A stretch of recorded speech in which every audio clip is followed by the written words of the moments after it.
Love is one of the most beautiful feelings in the world.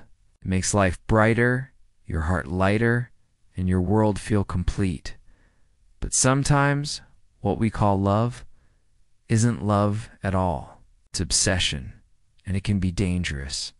So, how do you know if what you feel is love or obsession? Love is freeing. It allows both people to grow, breathe, and feel secure.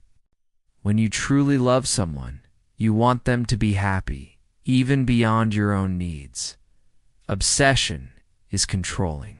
It's not about the other person's happiness. It's about your need to have them. You check your phone constantly. You feel anxious if they don't reply immediately. You can't stop thinking about losing them, and that fear drives every action.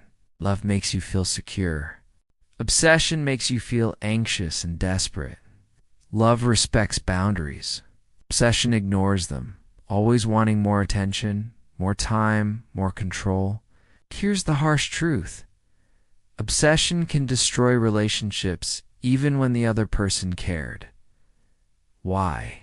Because obsession suffocates love. If you want to break free from obsession, recognize the difference between healthy love and emotional dependency. Build your own identity outside the relationship. Focus on giving space and creating trust instead of fear. Real love feels peaceful. Obsession feels chaotic. If your love keeps you on edge, paranoid and empty without constant validation, it's time to ask yourself, do you love them? Or are you obsessed with not losing them?